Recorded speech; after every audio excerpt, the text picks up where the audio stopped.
আসসালামু আলাইকুম। গত ভিডিওতে আমরা জেনেছিলাম সিএসএস তিনভাবে করা যায়: ইনলাইন, ইন্টারনাল এবং এক্সটার্নাল। এখন আমরা ইনলাইন সিএসএস সম্পর্কে বিস্তারিতভাবে জানব। আমি অলরেডি এই ফোল্ডারের ভিতর index.html নামে একটা HTML ফাইল নিয়ে রাখছি এবং HTML এর বেসিক স্ট্রাকচার লিখে রাখছি। এখন আমরা ইনলাইন সিএসএস করব। আমরা অলরেডি জেনেছি ইনলাইন সিএসএস হলো যদি আমরা ট্যাগের ভিতরই ওই ট্যাগের সিএসএস করে দিই তাহলে সেটি হবে ইনলাইন সিএসএস।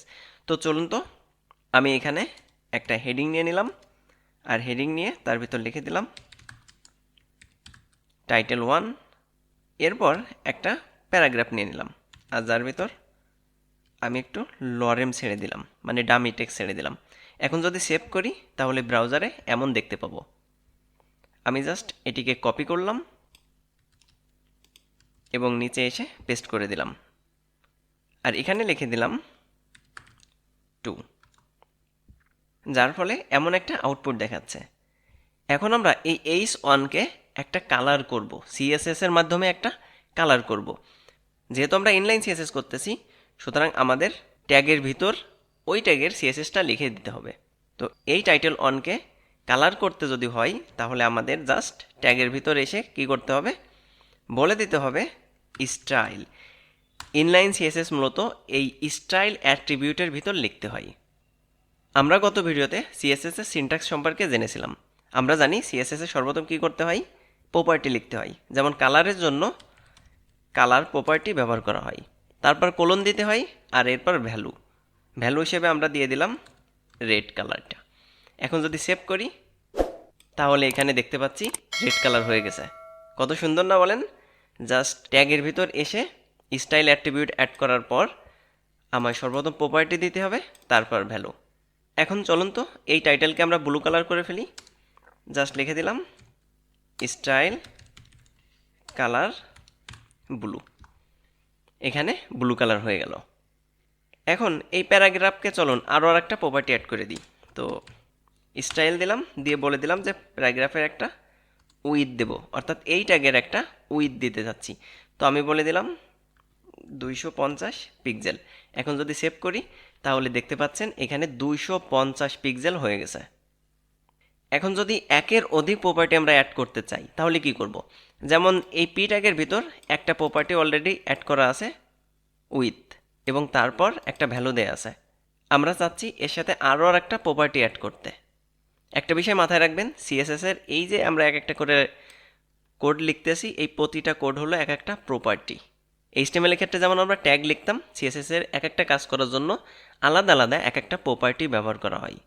এখন আমরা চাচ্ছি এর আর একটা কালার দিতে, তাহলে আমরা প্রথমে উইথ দিয়ে দিলাম, এরপর সেমিকলন, আর সেমিকলনের পরে যে আমাদের লিখতে হবে সাপোজ কালার, আর এখানে এসে আমরা বলে দিলাম অরেঞ্জ।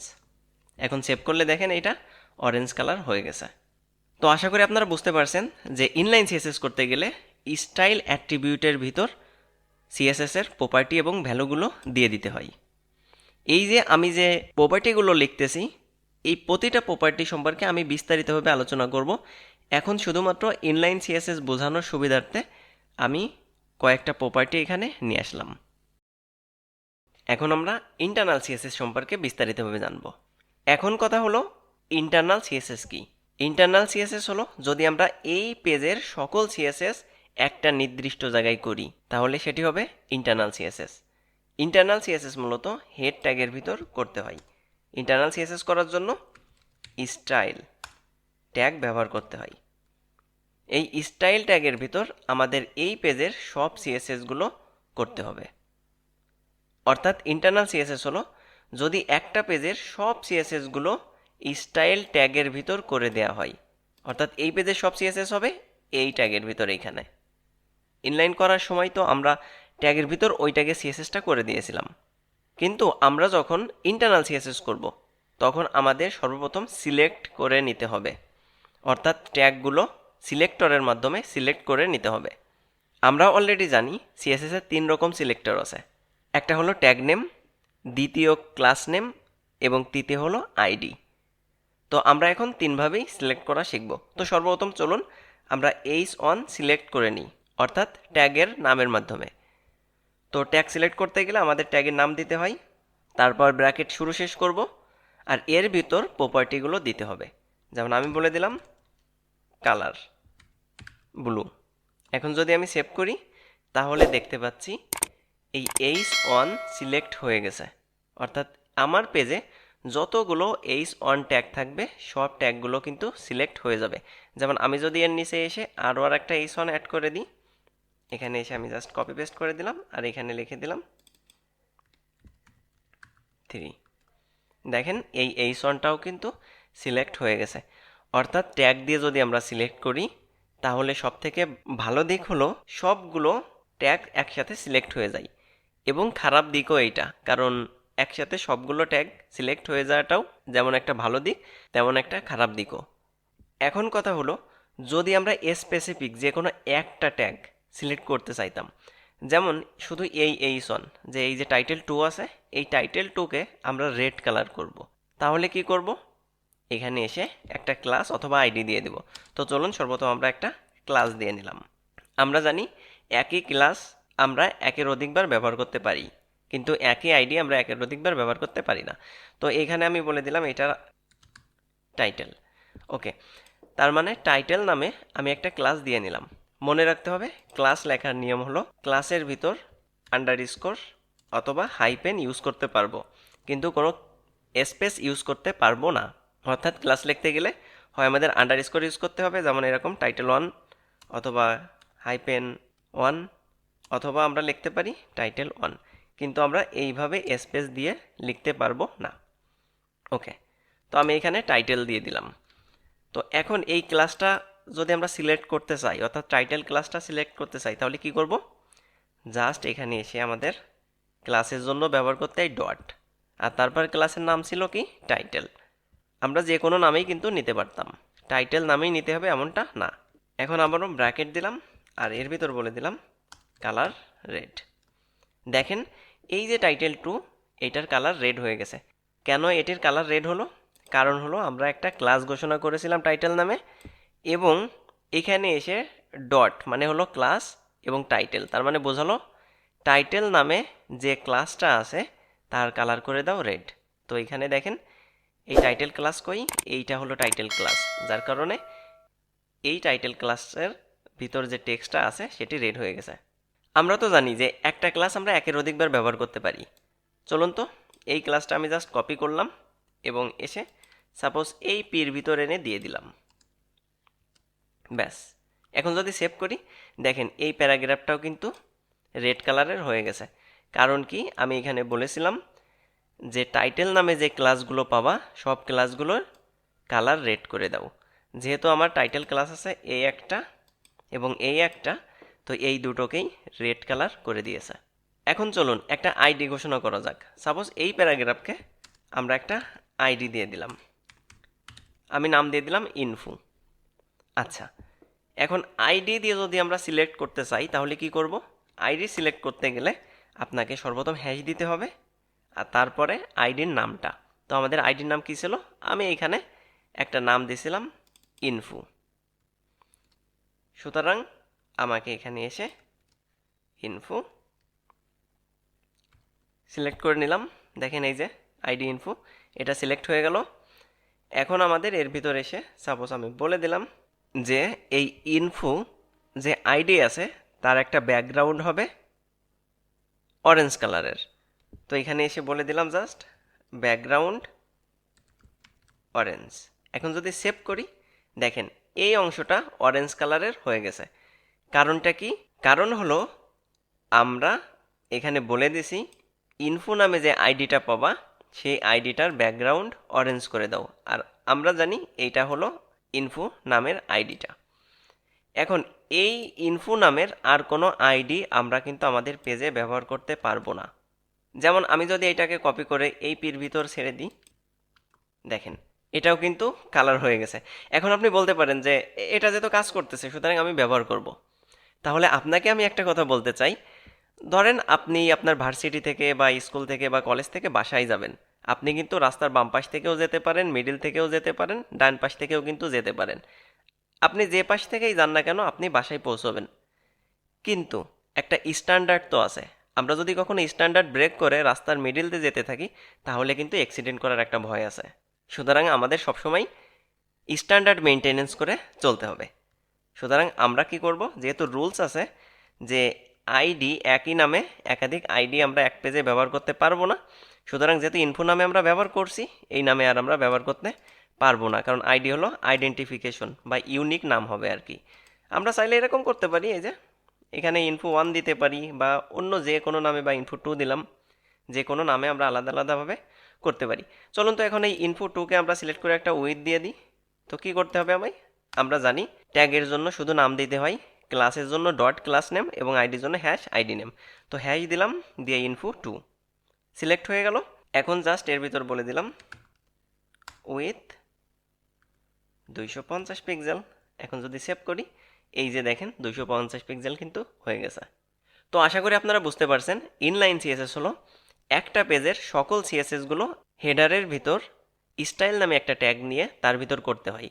এই যে আমরা যে প্রপার্টিগুলো ব্যবহার করতেছি, এই প্রতিটা প্রপার্টি সম্পর্কে আমি আলাদা আলাদাভাবে ভিডিও দেব এবং বিস্তারিতভাবে আলোচনা করব। এখন শুধুমাত্র বোঝানোর সুবিধার্থে এই প্রপার্টিগুলো আমি লিখতেছি। তো আশা করি এই পর্যন্ত আপনারা বুঝতে পারছেন। এখন আমরা এক্সটার্নাল সিএসএস সম্পর্কে বিস্তারিতভাবে জানব। এখন কথা হলো এক্সটার্নাল সিএসএস কি।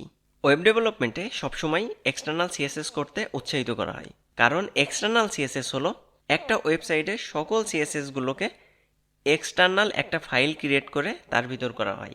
অর্থাৎ আমরা এই যে ইন্টারনাল যে সিএসএস করছিলাম এবং এই পেজের সব সিএসএসগুলো এবং অন্যান্য পেজের সব সিএসএসগুলো যদি আমরা আর একটা এক্সটার্নাল ফাইল ক্রিয়েট করে তার ভিতর করি, তাহলে সেটি হবে এক্সটার্নাল সিএসএস।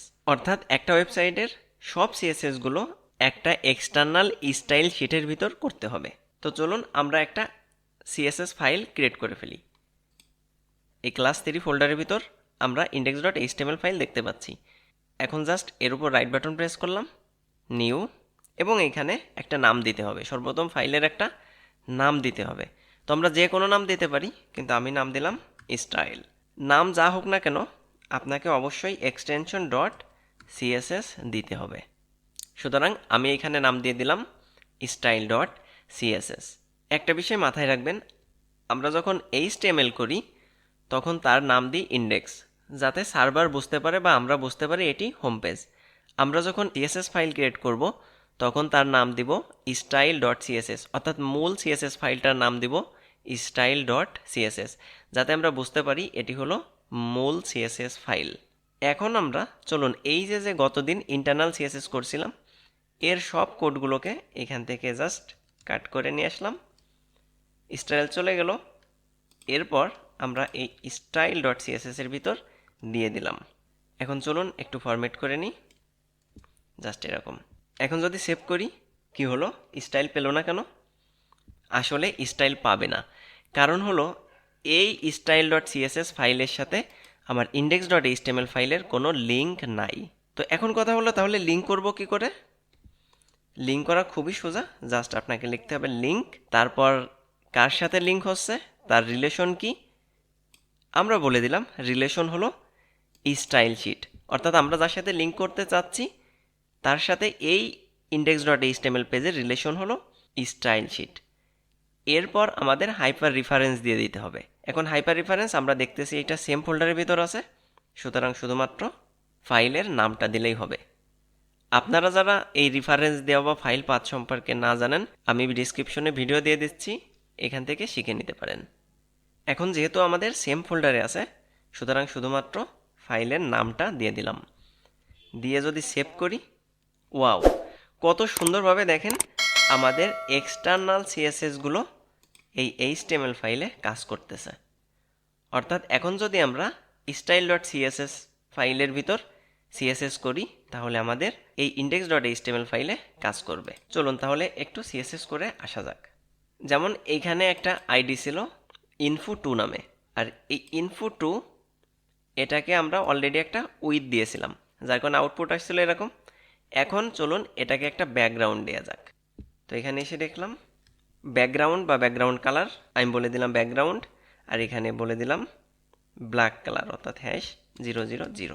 এই কালার কোড সম্পর্কে আপনারা যদি না জানেন, তাহলে কালার কোড সম্পর্কে জানতে হলে ডিসক্রিপশনে আমি ভিডিও লিঙ্ক দিয়ে দিছি, এখান থেকে দেখে নিতে পারেন। এখন যদি এটিকে সেভ করি তাহলে দেখতে পাচ্ছি এটি ব্ল্যাক হয়ে গেল।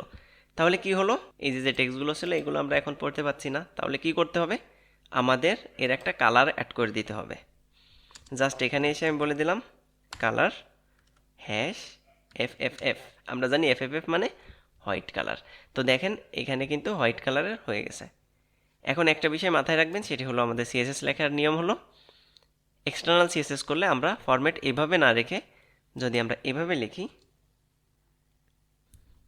তাহলে আরও সুন্দর দেখাই। অর্থাৎ আমাদের উচিত CSSটা এভাবে লেখা। যদি আমরা এভাবে লিখি তাহলে আমাদের বুঝতেও সুবিধা হয়, সেই সাথে দেখতেও অনেক সুন্দর দেখাই। তো আশা করি আপনারা বুঝতে পারছেন যে এক্সটার্নাল CSS হলো যদি আমরা একটা ফাইল ক্রিয়েট করি স্টাইল শিট, আমরা যে কোনো নাম দিতে পারি, কিন্তু অবশ্যই এক্সটেনশন .css হতে হবে এবং তারপর index.html এর হেডের ভিতর এসে একটা লিঙ্ক করে দিতে হবে। আর সেই লিঙ্কের ভিতর কি লিখতে হয়, লিঙ্ক রিলেশন স্টাইল শিট এবং হাইপার রেফারেন্সটা দিয়ে দিতে হয় যে আমার ফাইলটা আসলে কোথায় আছে। এছাড়াও আমরা যদি চাই তাহলে এরপর এসে টাইপটাও বলে দিতে পারি যে টাইপটা হলো টেক্সট বা CSS, কিন্তু টাইপ যদি আমরা না দিই বাই ডিফল্টভাবে ব্রাউজার টাইপ বুঝে নাই। তো আশা করি এই পর্যন্ত আপনারা বুঝতে পারছেন। পরবর্তী ভিডিওতে আমি CSS এর প্রায়োরিটি নিয়ে বিস্তারিত আলোচনা করব, অর্থাৎ কোন প্রপার্টি আগে এবং কোন প্রপার্টি পরে কাজ করবে, তাছাড়া এই ইন্টারনাল, ইনলাইন এবং এক্সটার্নাল কোন CSS এর প্রায়োরিটি হাই এবং কোন CSS এর প্রায়োরিটি লো, এই সম্পর্কে বিস্তারিতভাবে আলোচনা করব। তো সেই পর্যন্ত সবাই ভালো থাকবেন। আল্লাহ হাফেজ।